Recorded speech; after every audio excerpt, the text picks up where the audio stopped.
do you think the police can actually be transformed into a fair, anti-racist, safety presence in Black communities and poor communities? Do you think that's a possibility? I mean, I think I'm assuming we largely agree that that's not what they mostly are, right? We agree that certainly that's not what they mostly are. And I'll say a couple things. You're dealing with a culture. And so when you train people and dress people for war, they go into a neighborhood to do battle. And so it should not be a mystery to us when these officers do what they do. Second, you're dealing with a culture. I get so annoyed when I hear some person of color, male or female, that becomes the next hashtag, and the first response from law enforcement is, we need more training. They are epitomizing the definition of Einstein's theory of insanity. There is more training. When I was an assistant chief, my officers were in 3 categories every single day, either on duty, at training, or on vacation. Training usually was the dominant slice of the pie in terms of percentages of their time. They're trained constantly. And quite frankly, going to implicit bias training, going to de-escalation training for most of these officers is checking the box. They have no interest in it. They're not going to change. They're in a warrior culture when they need to be in a guardian culture. They're not joining these departments to serve. They're joining many of these departments for excitement. And that's the wrong reason to be there. So to answer your question, there's going to have to be some wholesale changes to happen to the culture for this to take place. And I think it starts with holding chiefs accountable. But more importantly, Professor Rose, chiefs are selected by councils and mayors. And oftentimes they select the person who takes the best interview instead of the best person to serve that community. And they all need to be held accountable.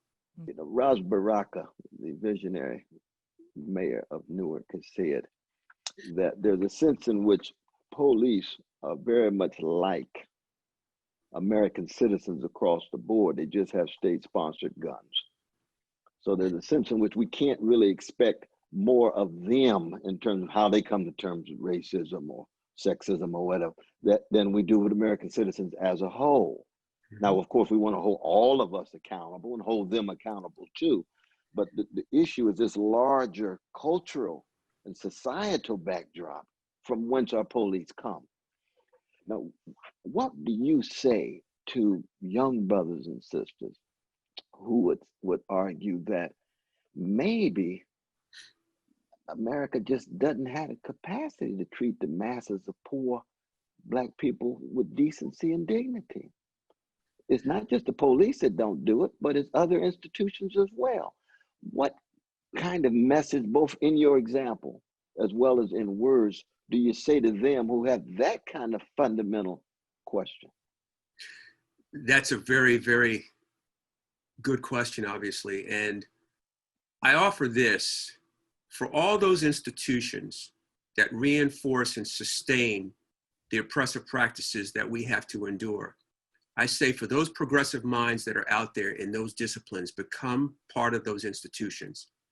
When I talk about policing specifically, I say, if I had a young progressive like you in uniform, we wouldn't have some of these things happening.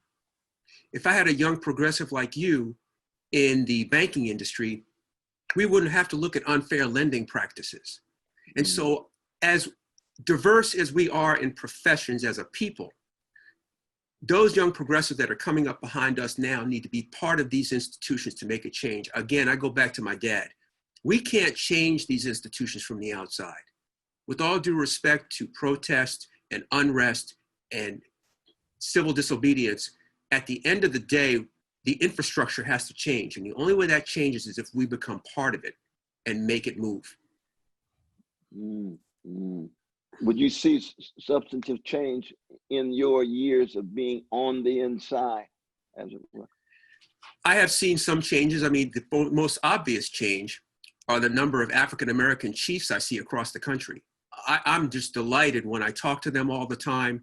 One of the most impressive, 2 of them actually, one of them is a very, very dear, like a big brother to me, is Jim Butts in Inglewood, who was chief at Santa Monica. And now he's building the most sophisticated athletic stadium in the world in Inglewood, SoFi Stadium, which is going to be home for the Rams and the Chargers. The other is a sister in Charlottesville, of all places, Rochelle Brackney, who's a PhD, and she is an absolute rock star. Talking about change, Dr. West, she has now put disqualifiers for hiring in her department in areas where you wouldn't have to think they have to be identified. But if you have been accused of, much less prosecuted for sexual assault, you can't be a police officer. That's almost a no-brainer, but she had to put that in writing. She's also gone one step further in my area. If you belong to an extremist organization, you can't be a police officer. And we have an incredible challenge with white supremacists, white nationalists, and extremists in law enforcement today and the military, more so than we've had a decade ago. In fact, I saw a quote from about 2 weeks ago where the FBI has suggested that this problem now in the military and law enforcement of extremists is 10 times worse than it was a decade ago. And these are Ku Klux Klan, neo-Nazis, neo-fascists inside of the police department. Wearing uniforms today under the guise of protecting and serving. Right. I know Germany's had the same problem with the neo-Nazis at the highest levels of the police. This is a global affair, but in the United States, specifically targeting Black people. But to your point, when we become chiefs, we can make change. If you got vision, courage, integrity, and so forth. You know what I mean? Exactly. So it's not really just a function of skin pigmentation. You got to have more than just beautiful black skin in order to be a force for good. You certainly do. But I will say this. I mean, I worked very closely with Connie Rice, and Connie has revolutionized many departments across the country, most notably LAPD. And she's told me, she says, you know, Errol, sometimes it takes a consent decree for people to change. And that's what it took for LAPD to start to adopt change. It was a consent decree. But now, after 13 consent decrees in the Obama administration, here we are at the tail end of a 4-year term.